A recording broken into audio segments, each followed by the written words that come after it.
nobody needs to win in the game more than Jim Harbaugh. Okay? Like, Ryan Day needs to win. He needs to win because they want to play in the college football playoff. And if they lose a game at all, they're going to get knocked out. Period. No ifs, ands, or buts about that. They can't lose to a Michigan State who's bad, even though they beat Northwestern, who we thought was good, but I think is just, above average this year. Good for Northwestern. Pun intended.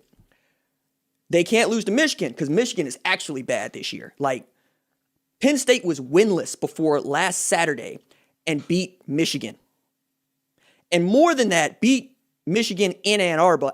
And with the fourth string tailback as the starter and the fifth string tailback getting double-digit carries.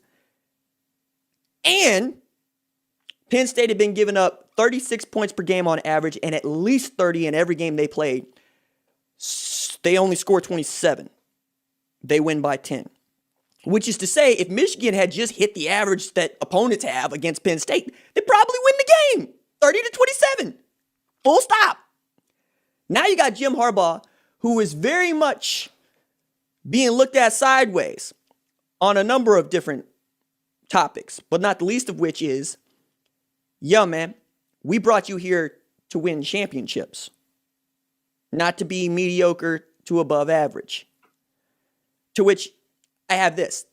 If Jim Harbaugh wants to be the head coach at Michigan, he needs to beat Ohio State. You can't afford to have that game canceled. Okay? Absolutely. But if he doesn't, no. If he doesn't,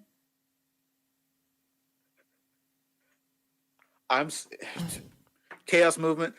There's no to do well to win against the Buckeyes. There's a part of me that if I am the big time irrational college football fan, it's like I don't just want to beat my rival. I want them to lose. And I want them to lose in a truly grand way that is like both heartbreaking and something in a way that you can't come back from.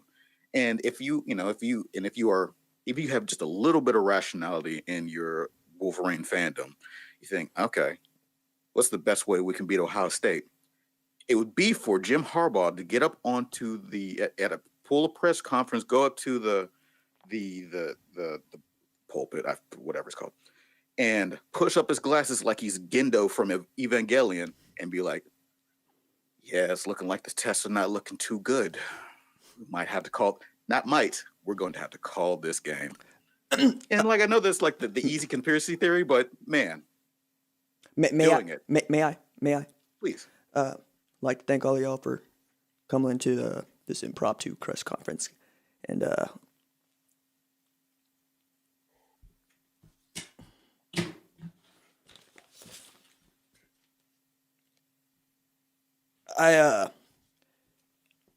says here we will not be playing against Ohio State. Says right there, we have just gone over the threshold of positive cases for University of Michigan. I am disappointed that y'all are going to have to give me the buyout. I am disappointed that I will be taking a year off to sit in my khakis with my shirt off and drink your beer. Headshots and $100 bills. That's all it is. If you're Jim Harbaugh, there's no downside to this because it's not like Jim Harbaugh is going to keep his job. Like, he's not going to turn around and turn into Bobby Bowden. Nah, he's out of there. No, but here's the thing, though. Like, he's really getting buzzed to be an NFL head coach. I don't understand that. I don't get that. I mean, I can make an argument for a retread because that's what society has become. We retread, right? We don't go get new, burgeoning, up-and-coming talent. No.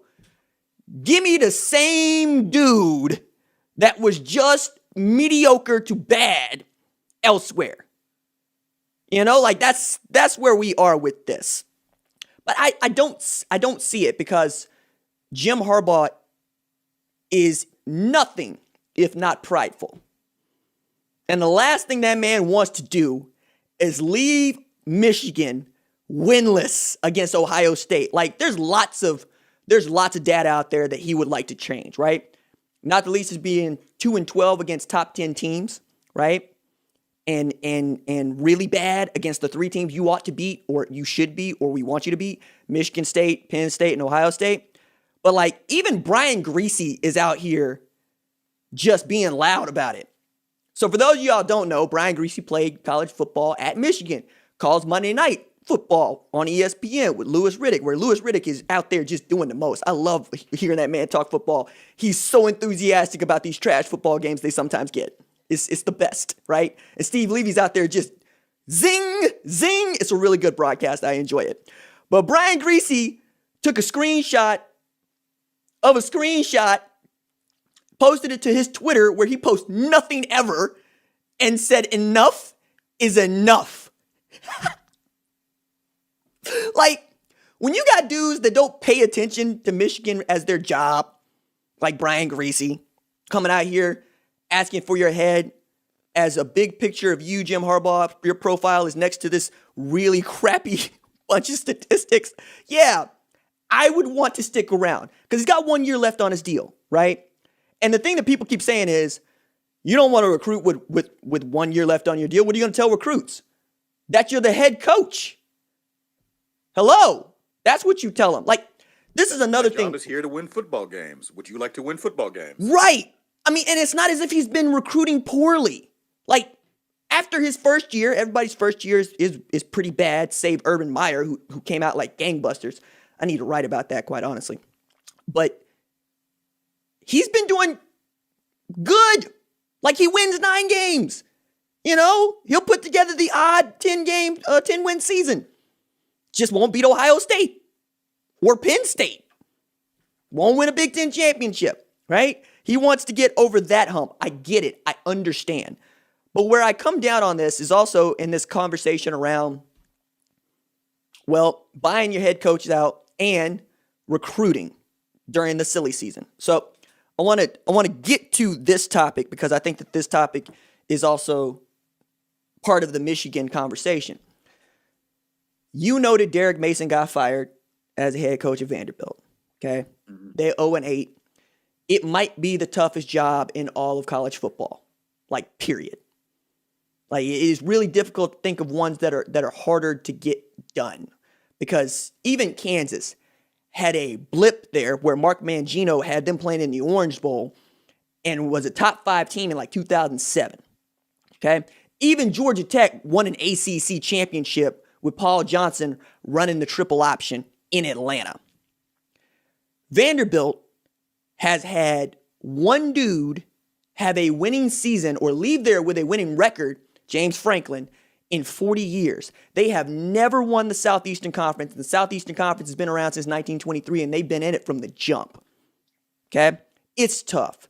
But Candace Lee, shout out the black female athletic director, said, look, I want an offensive-minded coach, and I wanted to get Derek up out the paint, not because I don't like Derek, it ain't working, but because I want the recruits to know you're not going to sign with Derek Mason. You're going to sign with somebody else. I'll try to get somebody else before signing day, no promises.